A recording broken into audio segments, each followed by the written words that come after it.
Hi friends, welcome to வர்ஷினிமாஸ் kitchen. இன்றைக்கி நம்ம பார்க்க போகிறது ஜவ்வரிசி புட்டு. அதை எப்படி செய்யலான்ட்டு வாங்க வீடியோக்குள்ளே போய் பார்ப்போம். நைலான் ஜவ்வரிசி 1/4 கிலோ எடுத்து அதை ஓவர் நைட்டு ஊற வச்சு காலையில் நல்லா வடிகட்டிடலாம் தண்ணியெல்லாம். இந்த மாதிரி இது ஒரு பக்கம் இருக்கட்டும். நீங்கள் நைலான் ஜவ்வரிசி மட்டும்தான் எடுக்கணும். மாவு ஜவ்வரிசிலெல்லாம் புட்டு சரி வராது, களி மாதிரி ஆகிடும். தண்ணியெல்லாம் நல்லா வடிகிற மாதிரி ஊற்றிடுங்க. 1/2 கப்பு பச்சரிசி மாவை லைட்டாக வறுத்து எடுத்துக்கோங்க, ரொம்ப சிவக்க வேணாம். நம்ம வீட்டில் கோதுமை மாவு, கேழ்வரகு மாவு, கம்பு, கோதுமை மாவு, மைதா மாவில் கூட புட்டு செஞ்சுருக்கோம். ஆனால் ஜவ்வரிசியில் புட்டு செஞ்சதில்லை. இந்த மாதிரி செஞ்சு பாருங்கள், சூப்பராகவே வரும். அடுப்பில் கொஞ்சமாக தண்ணி வச்சு அது மேலே ஒரு வடிகட்டி வச்சு வடிகட்டி மேலே ஒரு வெள்ளை துணி போட்டுக்கிறோம். தண்ணி நல்லா கொதிக்கட்டும். இது புட்டு அவிக்கிறதுக்காக ரெடி பண்ணி வச்சுக்கலாம். ஒரு பாத்திரத்தில் ஜவ்வரிசியை சேர்த்துக்கலாம். கொஞ்சம் அகலமான பாத்திரமாக எடுத்துக்கோங்க, அப்போ தான் நம்ம ஜவ்வரிசியை போட்டு கிளறும்போது நம்மளுக்கு ஈஸியாக இருக்கும். ஜவ்வரிசி எல்லாம் சேர்த்துட்டு அதுக்கு மேலே ஒரு வடிகட்டி வச்சு வறுத்த பச்சரிசி மாவை நம்ம சளிச்சிக்க போகிறோம் ஜவ்வரிசியிலேயே. இந்த அரிசி மாவு எதுக்குன்னா, நம்ம ஜவ்வரிசியை மட்டும் போட்டு புட்டு செய்ய முடியாது, அது ஒன்றோடு ஒன்றா ஒட்டிக்கும். இந்த மாதிரி அரிசி மாவு சேர்க்கும்போது அது பிசையும் போது பொல பொலன்ட்டு வரும். நம்ம கிளறி விடும்போது அப்போ தான் நம்மளுக்கு புட்டு நல்லா கிடைக்கும்.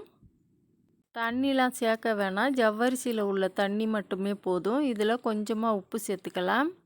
உப்பை சேர்த்துட்டு நல்லா கிளறி விடுங்க. எந்த ஒரு இனிப்பு பண்டம் செஞ்சாலும் ஒரு 2 பிஞ்சு அளவுக்கு உப்பு சேர்த்துக்கோங்க, அப்போ தான் இனிப்பு தூக்கலாக கிடைக்கும், சாப்பிடவும் டேஸ்டியாக இருக்கும்.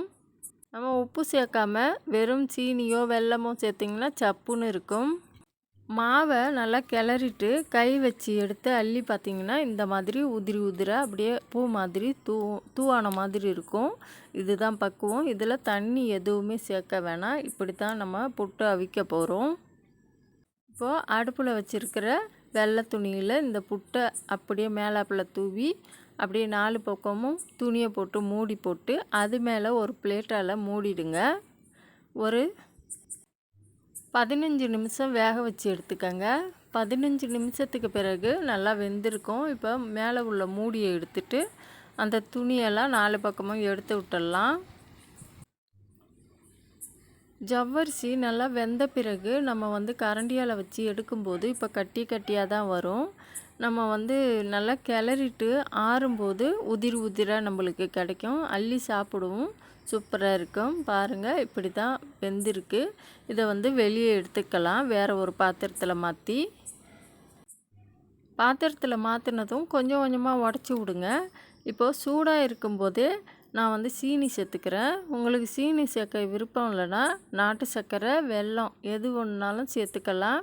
இப்போ நல்லா கிளறி விட்ருங்க. உங்கள் இனிப்புக்கு தகுந்த மாதிரி சீனி சேர்த்துக்கிட்டு இதில் தேங்காய் பூ தேவையான அளவுக்கு சேர்த்து நல்லா கிளறி விட்டுடலாம். ஜவ்வரிசியை வேக வச்சு எடுக்கும்போது எப்படி இருந்துச்சு, இப்போ நம்ம கிளற லைட்டாக ஆறும்போது இப்போ உதிரி உதிராக வருது. இதில் ஒரு 5 ஏலக்காய் தட்டி வச்சுருக்கேன், அதையும் சேர்த்துக்கிறேன். தேங்காய் அதிகமாக சேர்த்திங்கன்னா சூப்பராக இருக்கும்.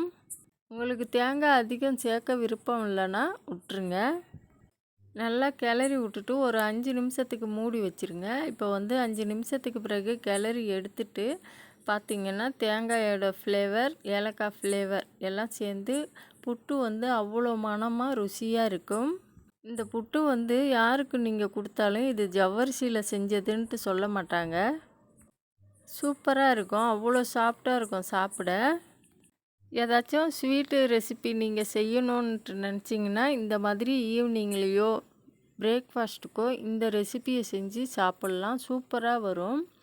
அவ்வளோதான் ஃப்ரெண்ட்ஸ், இந்த ரெசிப்பியை நீங்களும் செஞ்சு பார்த்துட்டு எப்படி இருந்துச்சுன்ட்டு கமெண்ட்டில் சொல்லுங்கள். எல்லாருக்குமே பிடிச்ச இந்த ரெசிப்பியை உங்கள் ஃபேமிலி ஃப்ரெண்டுக்கெல்லாம் ஷேர் பண்ணுங்கள். இந்த வீடியோ பிடிச்சிருந்தா லைக் பண்ணுங்கள், கமெண்ட் பண்ணுங்கள். Thank you, by.